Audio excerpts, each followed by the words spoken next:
Hi people, back on the plateau again for another day out.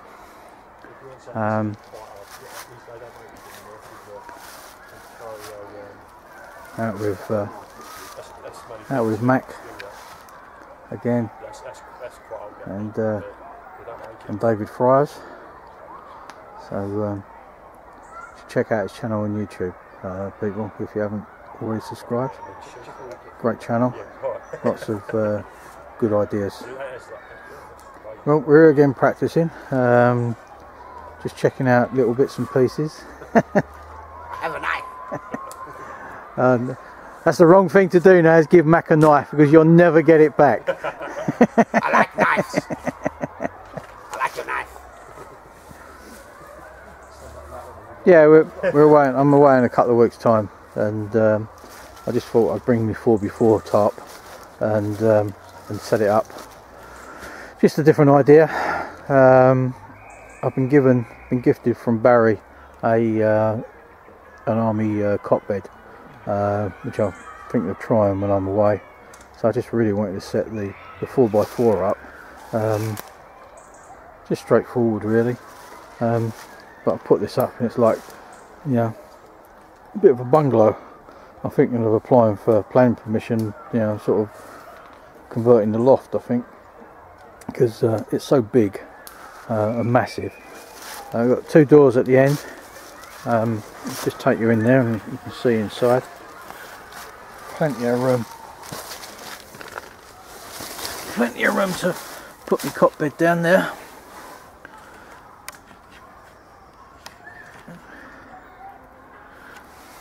Yeah, absolutely loads of room in there, and lots of living space, and you're well protected.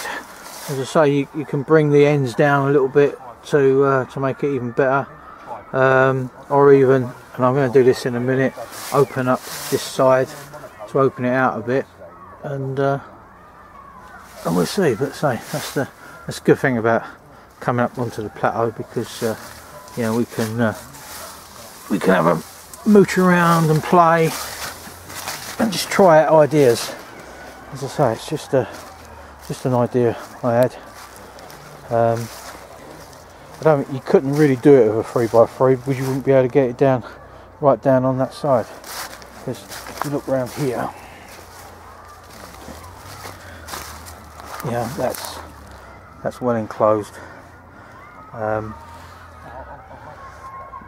And any inclement weather we may have, you know, I'm covered. As I say, and these will just, I can drop these down quite easily and peg those down on lines, and that would bring that end down even more. Yeah, so yeah, I think as I say, I'll bring you back in a little while when I'm just going to try out opening out the front. So speak to you soon. We'll get a brew on, and just trying the nail varnish again, in this time in my Trangia, but that's actually been burning now for about 10 minutes and it still hasn't bloomed. So unfortunately I've cheated and gone over to my gas stove. I think maybe I need to do a bit of work on the Trangia, and give it a bit of a clean out. Quite try the nail varnish again, but I mean, it's burning okay, but it's just not blooming. So every time I put my little kettle on top of that, it just flame dies down. So right, well, I'll get my brew on, get a cup of tea, and then we'll get back and have a play around with the shelter. So speak to you soon. As I say, we're all over here doing the same sort of thing. David's got his firebox stove out, and he's got a good burn going in that, which is pretty good really, seeing it's quite a damp day. So that's pretty good. You can see beyond that, Mack's got his. She's a good girl, but yeah, no, I don't get waitress. His hoop bivvy, and he's just got a brew on over there, using a. When I'm going to be on my own, yeah. Take me pictures on Toby Carver, which is what we did last night. Using his Swedish rocket stove. That's not shocking, and that's hard to carry. So, I say, it's all good practice work. So, bring it back in a short time.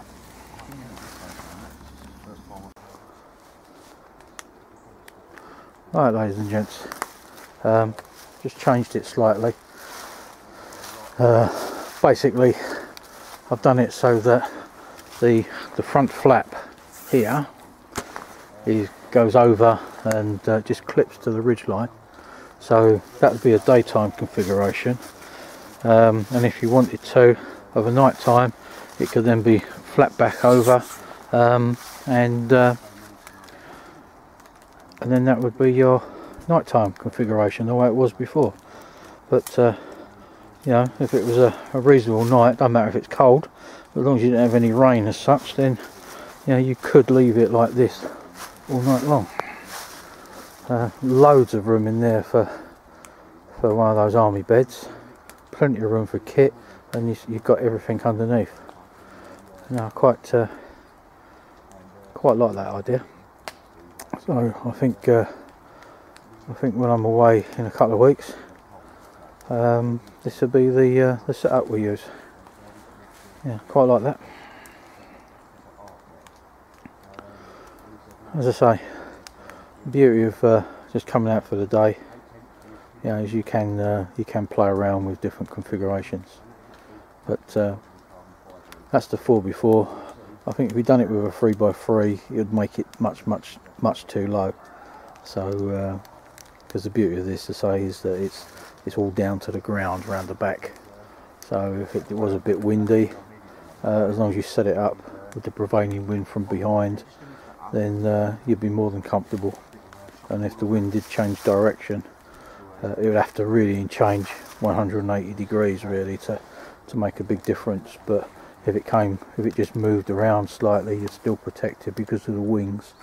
So yeah, no, that's quite good. Quite like that. So you'll probably see this in action when I'm out next time. So I'll bring you back in a little while. Just got some lunch on. Cheating really. Tin of big soup. It's the first outing of another spoon that I've carved. Nice long handle. Nice long handle, so I can get into tins and also boil in the bags, which is going to prove quite useful. So once I've done that, just nearly done. Get my kettle on and another brew.